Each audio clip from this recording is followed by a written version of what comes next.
10년 동안에는 다들 탄탄하게 잘 성장을 했었으니까 반도체 업계가 살아나고 흐름을 탄다면 그 전에 성장했던 것처럼 앞으로는 작년 영업이익이나 아니면 그보다 더 큰 성장을 보여주지 않을까. 그래서 얼마나 더 얇게 얼마나 더 많이 쌓아 올리는지가 바로 기술의 포인트라고 합니다. 아무래도 이런 핵심 기술을 갖고 있는 기업에 더 주목하면 좋을 것 같은데요. 안녕하세요, 영일이치의 N입니다. 올해만 들어서 엔비디아의 주가가 240% 정도 상승했다고 합니다. 이 영향으로 삼성전자, SK하이닉스 등 국내 HBM 관련주들도 좋은 모습을 보이고 있는데요. SK하이닉스는 이달 들어서 52주 최고가 13만 4,400원을 경신했고, 삼성전자도 지난 7월에 기록한 52주 최고가 7만 3,600원에 거의 근접했다가 반도체가 약간 좀 멈춰있는 느낌인데, 그럼 엔비디아의 이 폭발적인 성장세의 기반이 무엇이냐? 바로 영은 씨가 강조한 HBM입니다. 그래서 오늘은 이 HBM에 관련된 설명과 국내의 HBM 관련주들은 무엇이 있는지 살펴보려고 합니다. 가시죠. HBM에서는 AI를 빼놓고 설명할 수가 없습니다. 근데 AI는 아무래도 빠른 정보 처리 속도와 용량이 중요하죠. 이 HBM은 AI를 구현하기 위해 필요한 빠른 속도의 고성능 메모리 칩입니다. 네, 이 D램이랑 HBM 둘 다 GPU의 정보 처리 속도를 빠르게 해주는 칩인데, D램보다 HBM이 속도나 용량 면에서 훨씬 좋습니다. 아까 HBM이 GPU의 정보 처리 속도를 빠르게 해주는 칩이라고 했잖아요. 네, CPU는요, 어려운 연산을 풀어내는 데 특화가 되어 있고요. GPU는요, 좀 더 간단한 정보를 빠르게 동시에 연산하는 데 특화가 되어 있습니다. 그래서 AI에서는 방대한 양의 정보를 빠르게 처리하는 게 중요하기 때문에 최근에 GPU가 주목을 받게 된 거죠. 그래서 AI가 발달할수록 GPU 전 세계 점유율 1위인 엔비디아가 AI 시장, 반도체 시장에서 더욱 돋보일 수밖에 없는 겁니다. 그러다 보니까 이제 GPU의 속도를 높여주는 HBM도 지금 주목을 받고 있는 거고요. 기존에는 이 GPU의 성능을 끌어올리기 위해서 GDDR을 사용했는데 용량 면에서 좀 아쉬운 부분이 있었다고 해요. AI에서는 용량, 정보 처리 속도가 중요하잖아요. 그래서 등장한 게 바로 HBM입니다. HBM은 쉽게 말하면 여러 개의 D램을 수직으로 적층 방식으로 쌓아서 GDDR보다 이동 속도와 용량도 대폭 늘어납니다. 왜냐면 수직으로 D램을 쌓잖아요. 그러면 엘리베이터처럼 이동 통로가 쑥 하고 늘어나겠죠. 길어지겠죠. 그래서 이 대역 폭 자체가 4배 이상 차이가 나고요. GDDR보다.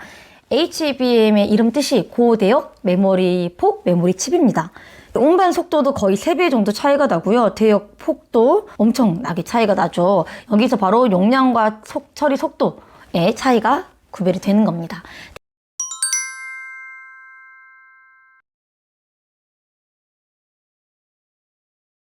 대신에 이 HBM이 GDDR보다 2배에서 3배 정도는 더 비싸요. 우리나라 SK하이닉스가 2013년에 HBM을 최초로 개발을 해서 엔비디아에 공급을 하고 있죠. 너무 멋있습니다. 지난해 글로벌 HBM 시장 점유율 1위는요, SK하이닉스 50%고요. 2위는 40%로 삼성전자입니다. 3위는 10%로 마이크론이 차지를 했는데요. 네, 엔비디아의 GPU에 적용되는 HBM 수요 확대로 인해서 최근에 SK하이닉스, 삼성전자도 좋은 흐름을 보여주고 있고, 특히 시총이 낮은 중소형 반도체주들이 더 큰 폭으로 상승을 했는데요. 얼마나 올랐냐 봤더니, 게다가 최근에 며칠 전에 엔비디아의 3분기 실적이 발표가 됐는데요. 어닝 서프라이즈, 실적이 엄청났죠. SK하이닉스와 삼성전자의 소부장을 공급하는 국내 업체들도 주목을 해야겠는데요. 미래에셋 자산운용의 자료를 보면서 설명을 드리겠습니다. 네, AI 반도체에서 중요한 거는 패키징이랑 미세화 공정이라고 하는데요. HBM 패키징 관련 기업은 이오테크닉스, 한미반도체, STI, PSK홀딩스, 이스페타시스, 대덕전자, 하나마이크론 등등 요새 많이 상승한 기업들이 눈에 띄네요. 그다음에 아까 HBM은 D램을 수직으로 적층 방식으로 쌓아 올려서 용량과 속도를 대폭 강화시킨 칩이라고 했잖아요.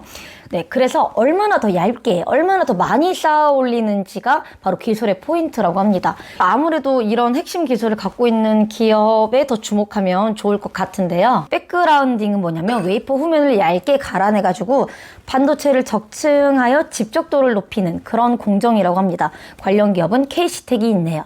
다이싱은 웨이퍼에서 칩을 분리하는 그런 과정이고요. 관련 기업은 이오 테크닉스가 있습니다. 본딩은 메모리를 더 많이 쌓아 올릴 수 있게 하는 기술인데요. 아래에 있는 칩과 위에 있는 칩이 있을 거 아니에요? 이 칩을 전극으로 연결하는 작업이라고 합니다. 이 본딩과 관련된 기업은 한미반도체, 프로텍, STI, PSK 홀딩스가 있습니다. 네, 그래서 이렇게 패키징 공정이 HBM에서 중요하고 관련 기업들은 이런 기업들이 있다라고 살펴봤고요. 패키징뿐만이 아니라 AI 반도체에서 중요한 기술이 바로 미세화 관련 공정이라고 합니다. 미세화를 통해서 회로가 얇아질수록 소모되는 전력도 줄고 전기 신호도 빨라지기 때문에 GPU 같은 비메모리에서는 여전히 중요한 공정이라고 합니다. 미세화 공정과 관련 있는 기업은 무엇이냐? 네, 동진세미캠, 솔브레인, 원익 IPS 이런 기업들이 있네요. 많이 들어보셨죠? 그래서 각 기업들의 재무제표를 한번 살펴봤는데요. 한미반도체입니다. 보시면 2000년, 2021년, 2022년까지 잘 성장하는 모습이었다가 반도체 업황이 좀 안 좋아지면서 올해 실적은 확실히 작년도보다는 많이 안 좋아지긴 했어요. 다음도 보면은 이오 테크닉스인데요. 마찬가지로 3년 동안 계속 상승세를 띄었다가 올해 마찬가지로 반도체 업계에 불황의 영향을 받은 걸로 보이죠. 대덕전자도 마찬가지입니다. 대덕전자는 진짜 성장, 영업이익 보시면 성장률이 폭발적입니다. 88억, 725억 했다가 2천억까지 갔는데 올해 많이 급감하긴 했어요. 이렇게 올해 좀 반도체 업계 실적이 안 좋았지만 그래도 HBM 관련주들의 기대감으로 인해서 주가는 상승한 부분이 있잖아요. 적정 주가만으로만 말씀드리면 고평가이긴 합니다. 적정 주가에서만 봤을 때는. 근데 앞으로 이제 반도체 사이클이 돌아오고 반도체 업계가 살아난다라는 의견이 대부분이잖아요. 이 기업들이 3년 동안에는 다들 탄탄하게 잘 성장을 했었으니까 반도체 업계가 살아나고 흐름을 탄다면 그 전에 성장했던 것처럼 앞으로는 작년 영업이익이나 아니면 그보다 더 큰 성장을 보여주지 않을까라고 개인적으로는 소망입니다. 보시면 한미반도체도 부채 비율도 상당히 낮고요. ROE도 굉장히 좋은 편이고 이오테크닉스도 부채 비율도 낮고 ROE도 괜찮은 편이었다가 올해 좀 낮아진 거고 타 기업들의 공통점이 약간 부채 비율이 낮고 ROE도 어느 정도 괜찮고 이렇더라고요. 올해 이제 불황이었으니까 좀 슬프더라고요. 올해 거는. 네, AI, 반도체, 그리고 HBM은 앞으로 성장성이 확실한 분야잖아요. 엔비디아가 올해 3분기 때 서프라이즈를 했다고 했잖아요.